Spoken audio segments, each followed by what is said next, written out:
Good morning, it's the top stories in 5 minutes with Lulu Fadoju, and it's the 18th day of September 2020, and I'll be starting with the Punch newspaper. My first story here. Statutory revenue sheds 11.96 billion naira as FAAC shares 682.1 billion naira. The Federation Accounts Allocation Committee has shared a total of 682.06 billion naira August 2020 Federation account revenue to the federal, states and local government councils and some revenue agencies. FG orders all banks, other account holders to re-register. The federal government has ordered all account holders in the country's financial institutions to register their details again. FG orders schools to conduct weekly COVID-19 assessment. The federal government has released more guidelines that will prevent the spread of COVID-19 as local governments and states were directed to conduct monthly and quarterly COVID-19 risk assessment in schools respectively. Gas prices may rise as GACN reviews agreements. The Gas Aggregation Company of Nigeria Limited on Thursday said all agreements being used in Nigeria's gas market were to be reviewed to be in tandem with present-day market realities. Hike.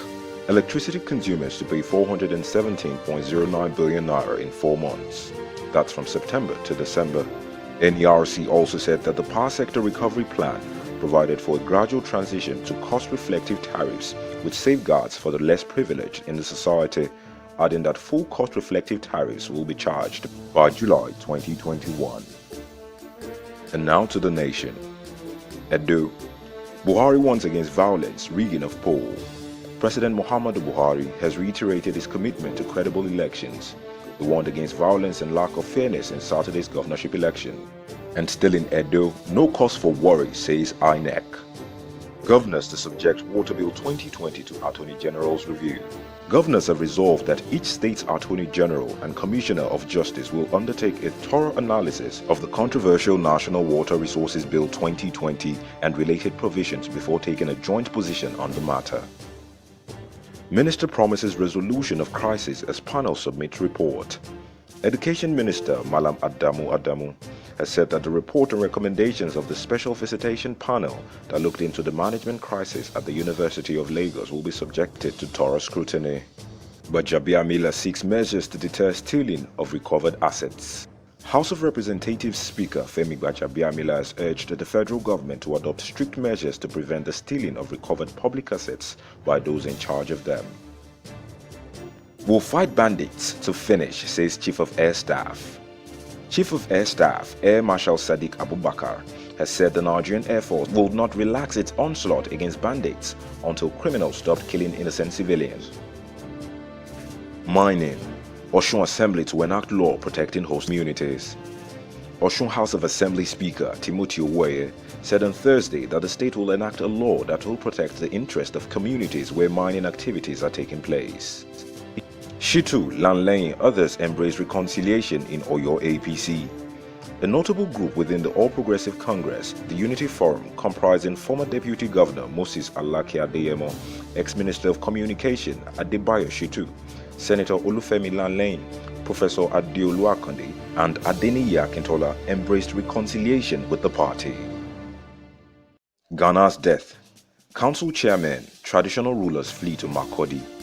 A member of the House of Representatives, Richard Gbande, has raised alarm that his life and those of other leaders who negotiated the surrender of Ghana was in danger. Ghana was killed last week by soldiers in a controversial manner after allegedly accepting amnesty offered by the Samuel Ortom administration. 40 out of the 100 other militiamen that surrendered were also shot dead by soldiers. And now to the Guardian newspaper.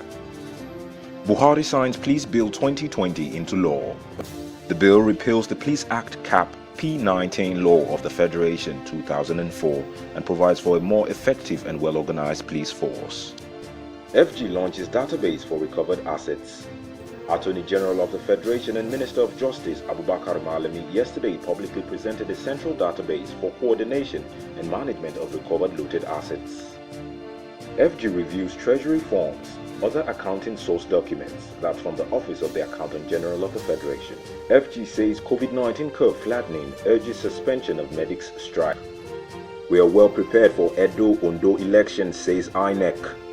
UNICEF plays 10-year sentence on 13-year-old boy by Sharia court. And that's all for today. Thanks for sticking around. I'm Lulu Fadoju. Have a wonderful day.